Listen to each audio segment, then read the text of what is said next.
quiero presentarte el curso de Introducción a la Sagrada Escritura, que queremos que sea como la plataforma para las diferentes pastorales. Lo necesita el catequista, lo necesita el lector, lo necesita el monitor, lo necesita todos los agentes de pastoral de nuestra catedral. Necesitan saber esto, que es fundamental. Y es mejor que lo escuchen de alguien que conoce el tema. Aquí nosotros vamos a ver, en la que te he presentado acá, una parte geográfica. Vamos a ver esa parte. En su momento haremos alusiones a la geografía. Después allá tenemos la parte actual. Yo decía que hoy no basta que el catequista, por ejemplo, solo ande con la Biblia, o que aprendamos esas mañas que se agarran, agarrar la Biblia acá, ponérsela acá y andar ahí presumiendo y caminar así, andar de blanco y negro, como los no católicos, que hasta en lo que más criticamos nos hemos parecido, tristemente, en eso y en los cantos que no son católicos. Bien, y aquí tenemos, por ejemplo, a los apóstoles, y tenemos como centro a Jesús. ¿Por qué? Porque la Biblia, la Sagrada Escritura, se refiere a Jesús. ¿De quién habla la Sagrada Escritura? Habla del Verbo de Dios hecho carne, con el cual Dios, todo un proceso de revelación, donde alcanza su plenitud, lo alcanza con Jesús. Y coloco acá el momento de la Pascua de Jesús, que es la cumbre de su entrega. Es la máxima expresión de un amor de Dios por nosotros los hombres. Veamos entonces esta primera parte. Aquí te presento dos mapas. En este mapa está un poquito la geografía, la topografía de Israel. Eso porque es importante. Voy a darlo para que se ubiquen un poquito. Por ejemplo, Cesarea de Filipo está en la parte norte allá.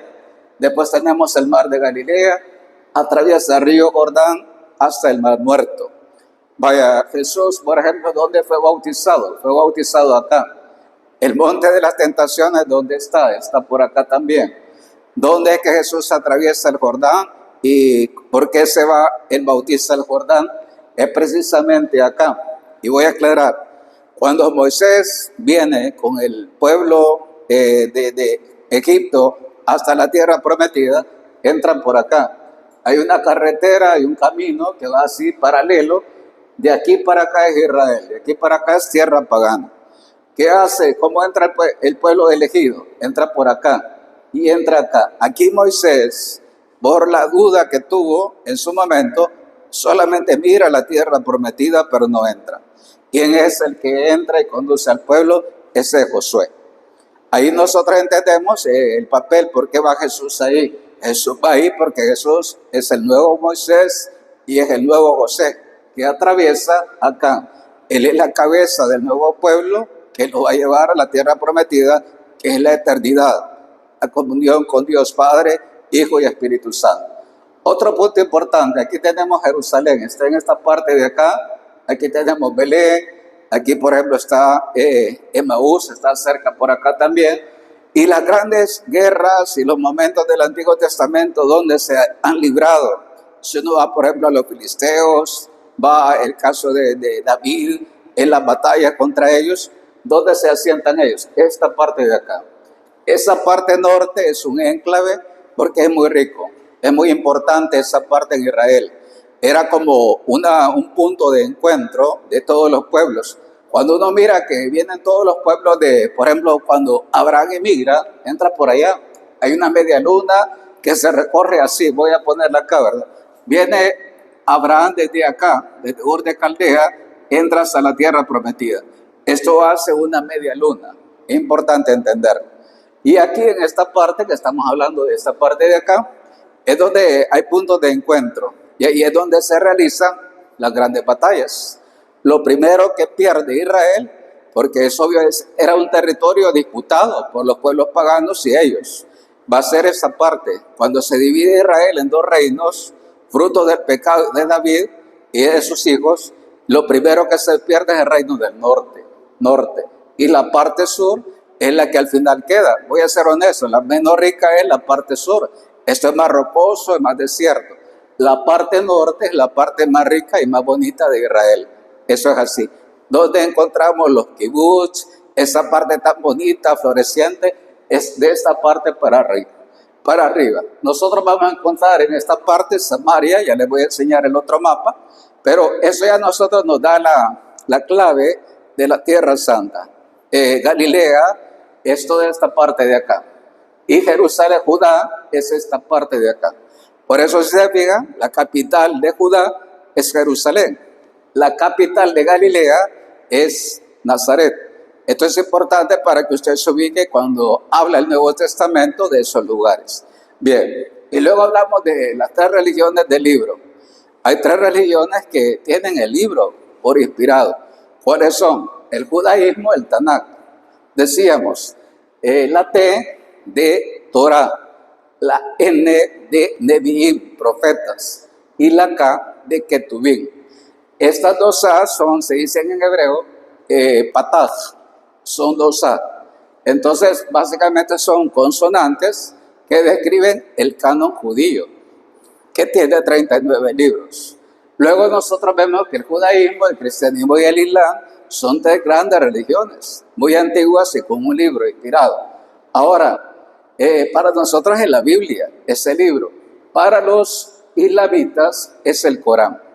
Para ellos es más grande el Corán que Mahoma o el Tanakh que Moisés.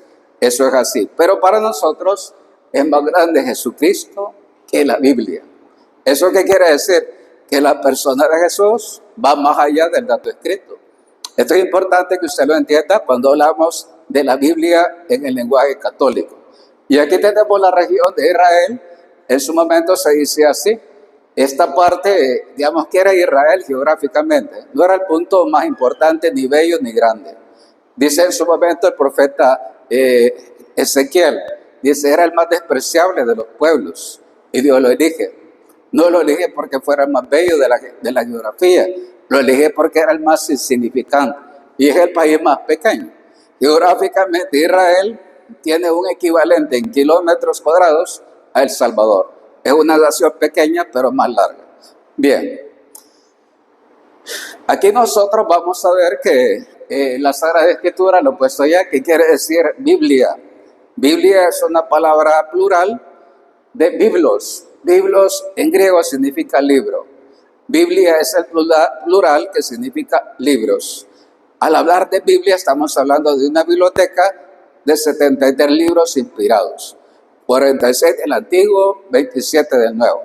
Y cuando nosotros vamos a presentar esta introducción, vamos a ver varios aspectos. No solamente la parte literal, fundamentalista, que muchas veces por lo que fuera, nos hemos quedado en ese debate solo ahí, que es lo típico de protestantes. Hasta en eso como que los queremos copiar, se nos meten las mañas cuando los escuchamos. Ahora, la parte literaria es bien importante y ahí entran los géneros literarios. Nosotros salimos, no solamente vemos lo literal, vemos otros géneros. Luego, la dimensión geográfica, ya explicaba parte de la geografía. La dimensión histórica, qué importante es. Aquí tenemos un diagrama que voy a explicar en la siguiente página, porque ahí nos ubica cómo ha sido la historia realmente de Israel. Luego la dimensión teológica, donde la palabra que tiene como objeto a Dios y la palabra en la que Dios habla, los textos inspirados. Ahí estamos hablando de una teología. Es decir, podemos preguntar quién es el que escribe, cómo nos habla, qué quiere. Es un diálogo de amor de Dios con sus hijos. Aquí le coloco en esta parte un poco los textos originales. Estos son papiros.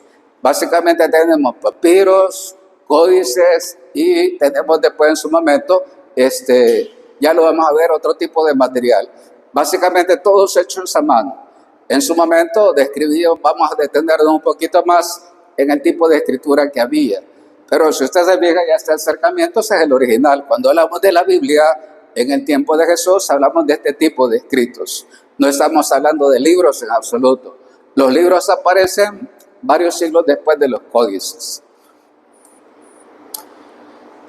Aquí en esta parte, volvemos a la geografía, describo el camino de Abraham.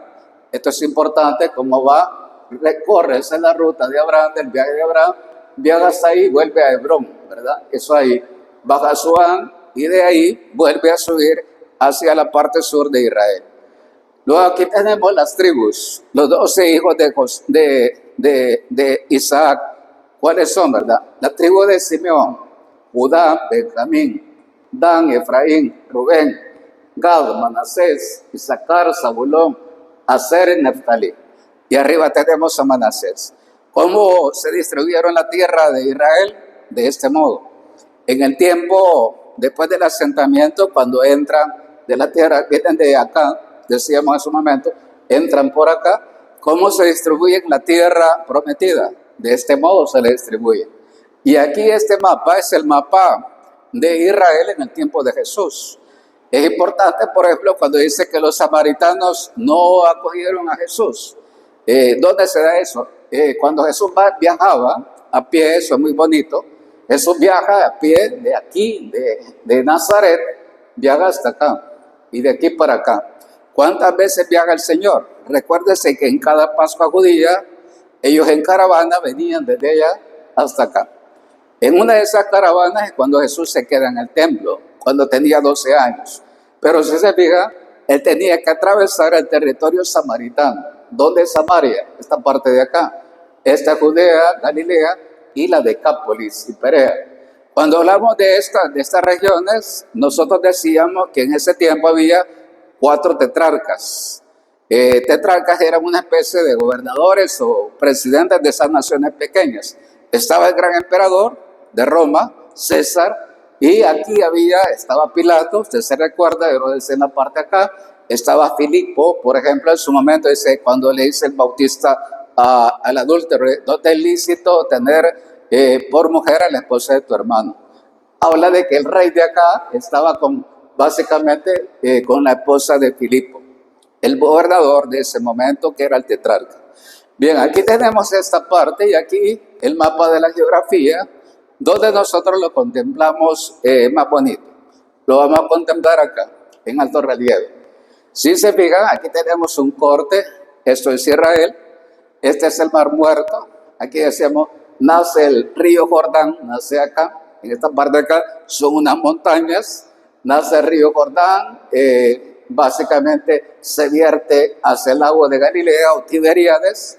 Esta es la región donde dice, la región pagana, ¿cuál es? Esta de acá. La región judía, esta parte de acá. Y luego sigue el Jordán hacia el Mar Muerto, es la depresión más grande que hay, más de 400 metros bajo el nivel del mar, por eso todo es sal. Ya luego acá vuelve a subir hacia Egipto. Entonces esta parte cuando usted la contempla, esa es la topografía de Israel, muy interesante entenderla. Jesús vive por acá, donde él estuvo los 40 días haciendo penitencia está por acá. En esta parte hablaba de cuando es bautizado Jesús y Nazaret, y donde vive normalmente el centro operativo de Jesús, donde está por acá, que es la parte de Cafarnaúm. Entonces Jesús vive más o menos en Nazaret y se traslada a Cafarnaúm, donde vive Pedro. Ahí se desarrolla gran parte del tema. Y ahí tenemos el mapa en otra vertiente, ¿verdad? En el otro lado. Ahí encontramos, usted puede ubicar, según los puntos, los diferentes datos. Solamente me fijo en algunos. Jerusalén está acá, es esa parte. Luego tenemos allá algunos otros datos que hemos afirmado, ¿verdad? Es importante, entonces Jesús viaja de allá para acá. Quizás hay que aclarar, de los 12 apóstoles, el único que pertenece a esta parte de Judá es Judas Iscariote. Los otros 11 pertenecen a la región norte. Ellos son galileos. Pedro, Santiago, Juan son galileos. Felipe, por ejemplo. El único que es de la parte sur, ese es Judas Iscariote, que en su momento traiciona al Señor. Bien, eso es la topografía. Veamos un poquito la historia. Esta parte histórica es importante para datar cuando más o menos surgen los escritos del Antiguo Testamento. Vamos a fijarnos acá, dice libros de la Biblia, y coloco acá Génesis, capítulo 1 al 12, mire cuándo lo datamos, antes del año 1500, antes del Señor, mucho antes, obviamente. Si vamos a la parte que los científicos dicen, cuando era un caos, etcétera, que dicen así, o la teoría del Big Bang, eso es mucho antes. Ahora, el dato concreto del Génesis nace acá. aquí está Adán, dice, hay 10 generaciones prediluvianas antes del diluvio, hay 10 generaciones después del diluvio.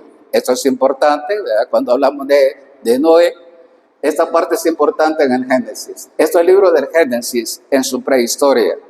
Luego tenemos de acá para allá, del Génesis capítulo 12 al 50. Esta recoge de aquí para acá y recoge a 3 personajes: Abraham, Isaac y Jacob. ¿Cuánto tiempo antes del Señor? 15 siglos antes de Jesús. Entonces, cuando se da, por ejemplo, el problema con la Reforma Protestante, hablamos de 3000 años antes de ese tiempo, surge Abraham, Isaac y Jacob. Luego, los libros del Pentateuco, el Éxodo, Levítico, Números y Deuteronomio, los datamos hacia el año 1300 antes de Cristo. Luego tenemos Josué, acá, los jueces y las tribus de Israel. Muy importante, ya nos vamos acercando hacia el año 1000. Y acá tenemos en su momento el primero y segundo libro de Samuel. Aquí tenemos a los reyes, Saúl, David y Salomón. Estamos hablando hacia el año 1000 antes del Señor. Y tenemos acá, ¿verdad? Primera y segunda Samuel, el primer libro de los reyes, de los capítulos 1 al 11. Y hacia el 931 se da la división del territorio en dos grandes regiones. La del norte, el reino del norte, y el reino del sur. Surge precisamente lo que decía: primero se pierde la parte más rica de Israel, que es el reino del norte, hacia el año 931, hasta 721 a.C., y hay ruptura. Ya se pierde ese territorio. Y después, en el 587, va a ser la gran deportación a Babilonia, con la cual básicamente Jerusalén se pierde y va cautiva.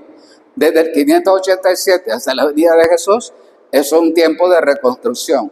Ahí nosotros datamos, por ejemplo, alguna literatura sapiencial, el libro de la sabiduría escrita en territorio pagano, Babilonia. Datamos los libros de Macabeos también, y eso ya nosotros nos pone en digamos, los libros del Ketubín, y los 7 libros que tenemos de más nosotros, que se llaman deuterocanónicos, están en esa época, desde el destierro de Babilonia hasta la venida de Jesús. Bien, esta es la parte histórica. Esta parte un católico la debe saber. A mí siempre me ha gustado que las buenas Biblias le ubican la parte histórica y la parte geográfica. Le dicen, aquí está Jesús, aquí se mueve, y eso nos ayuda a nosotros a entrar en la escena que estamos meditando. Decíamos que en su momento los libros eran rollos. Este rollo está, por ejemplo, en el Museo de Jerusalén. Usted va a Jerusalén, a la moderna actual, no a la antigua. La ciudad antigua está rodeada de murallas, entonces eso es una parte bastante antigua. Es el casco histórico donde estaba el templo de Jerusalén. Eso está en la parte moderna. Usted va a la ciudad de Jerusalén y es como ir a Nueva York. Así se encuentra usted. ¿Y qué va a encontrar? El Museo de Jerusalén. Ahí va a encontrar en un museo muy bonito y moderno el libro del profeta Isaías. Este fue encontrado en las cuevas de Qumran hacia mitad del siglo XX. Se descubrieron estos rollos y ahí aparece casi completo el texto del profeta Isaías. Y aquí te coloco arriba, eso era el texto original, manuscritos, son 2 libros. Por eso no podemos hablar, decir que es aquí, que es allá, cuando había solo manuscritos. En el tiempo de Jesús era eso, y códice era lo más moderno. Esto que coloco acá es la Biblia hoy, ya lo decía. Hoy un católico bien formado, usted que nos sintoniza, no solamente tiene que tener el libro escrito. Hoy lo invito a que tenga la biblioteca. Ya la Biblia física son 73 libros, pero esta biblioteca es patrística, es magisterio, y por supuesto además son otros autores, incluso literatos clásicos católicos. Eso recoge la Biblia Cledos. Cuando usted entra ahí y tiene la Biblia políglota, hoy no solamente tenerla en español, o para el que lee inglés y lo entiende inglés, puede tener también latín, griego y hebreo. Que es lo que yo quisiera que cuando usted lo descargue, la tenga. Si usted la descarga, el icono va a quedar así. Cuando uno la descarga es importante que descargue la aplicación Update, porque si no, no se la descarga. Y es importante la capacidad también de su computadora. Si es muy pequeña, un programa muy antiguo no se la va a agarrar, porque se van actualizando este tipo de programas del Vaticano. ¿Quién saca esta Biblia y para quién es? Es para sacerdotes. Por eso se llama Biblia Clerus. Dice así, cuando usted entra acá, puede clicar acá, descargar acá, ver los comentarios de la liturgia, etcétera, lo que dice la patrística, etcétera, usted lo va viendo. Y cuando clica, por ejemplo, entramos acá, nos tira eso. ¿Dónde aparece la biblioteca que va a encontrar? En esta parte azul. Usted va clicando ahí donde va, le da el cursor hacia abajo y usted va a encontrar muchísima información realmente de punta. Que es importante que un católico bien formado tenga ese acceso que, vaya, digamos, si uno va a una biblioteca de Honduras no va a encontrar eso. Va al seminario en curso mayor y no lo va a encontrar, como lo va a encontrar acá. Por eso digo, es bonito que no obstante que ahora la gente pues no tiene tanto de dinero, pero tiene el acceso a lo digital. Nosotros hoy, para evangelizar, debemos evangelizar desde el sexto continente, que es lo digital. Por eso es tan importante esto que estamos haciendo. Bien, esto es para que usted no solamente tenga la Biblia latinoamericana o la del pueblo de los Shekel, por ejemplo, sino que tenga la Biblia digital. Hoy con sus hijos usted tiene que hablar de eso, borrar la barrera, que hay una barrera generacional, que es la parte esa, digital respecto al mayor. Si usted le tiene miedo a la digital, ¿cómo va a evangelizar a sus hijos? No los va a evangelizar. Hable su lenguaje. Debe hablar su lenguaje y entrar a ese mundo en el cual ellos se mueven con toda naturalidad. Luego tenemos acá algunos de los temas que vamos a ver. Aquí les presento los 17 temas que vamos a ver. Aquí les coloco, por ejemplo, un texto en hebreo. Lo decía en su momento. ¿Cómo dice aquí? Dice, se lo voy a leer así para que lo vea cómo está en hebreo. Dice, lehachiv. Dice esta palabra, lehachiv. De aquí para acá. De derecha a izquierda. Estas son consonantes en hebreo. Ya en una próxima clase les voy a explicar un poco más la literatura griega y hebrea. Ciertas cosas básicas. Luego tenemos la temática. Vamos a ver, además de la presentación, vamos a ver la Sagrada Escritura y sus libros, cuántos son, el canon bíblico, luego la Biblia en sus textos. Vamos a entrar a la escritura hebrea y griega. Hebrea, el Antiguo Testamento, griego, el Nuevo. Vamos a seguir viendo la revelación, que es importante entenderla, la recepción y la transmisión de la Sagrada Escritura, cómo se recibe la revelación, la Escritura sagrada, porque es sagrado lo que nosotros leemos. Y decíamos la íntima relación que tiene con el Espíritu de Dios. La Sagrada Escritura en la tradición de la Iglesia, la inspiración en los testimonios de la Sagrada Escritura, decíamos la inspiración en la Biblia. Luego acá, la inspiración en la tradición, si quieres sacar en el 10 es la inspiración en el magisterio.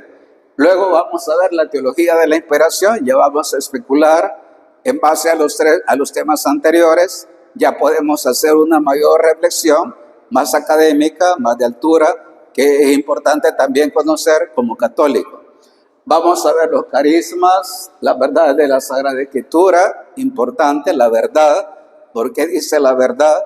Y luego vamos a ver el canon bíblico, el Antiguo Testamento, el canon bíblico, el Nuevo Testamento, en dos momentos distintos. Vamos a tocar solo el canon del Tanaj, o para nosotros los 70, y después los 27 libros del Nuevo Testamento. Luego vamos a ver cómo se interpreta en católico la Sagrada Escritura, para que no nos parezcamos tanto a los no católicos, sino que tengamos nuestra identidad y nuestro modo de entender y hacer comunión.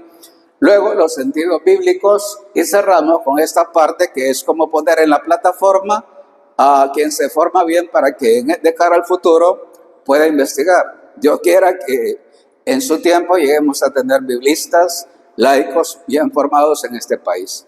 Bien, aquí les coloco el canon, ¿verdad? Aquí está el canon, un poquito así, Antiguo Testamento, Nuevo Testamento, el canon del Nuevo. Y aquí coloco un programa que es bonito también, porque es lo digital, Bible Project se llama así, que usted cuando lo tiene acá, es bonito porque esto ayuda a la catequesis con niños. Y voy a ser honesto, como todos somos niños, también a los curas nos ayuda a ver las imágenes. Entonces se va relatando en unos 8 o 10 minutos, por ejemplo, todo el Antiguo Testamento, cada libro, y va dibujando, se va dibujando, y cuando ya se completa todo, tiene ahí, aquí tienen, por ejemplo, en dibujitos, todo el Antiguo Testamento, la introducción al mundo del Antiguo Testamento. Eso es bonito, dice acá el Nuevo Testamento, ¿verdad? Entonces eso es bonito, y ahí lo tienen una historia bien sintética, todo el conjunto. Y eso nos ayuda a nosotros a saber acercarnos al dato revelado. Bien, con esto he querido hacerte la presentación para que te des cuenta qué importantes son las imágenes que hemos usado. Esto es lo que a nosotros nos hace como captar la riqueza del dato revelado y que lo sepamos comunicar de un modo más pedagógico a los niños, a los jóvenes y a los adultos.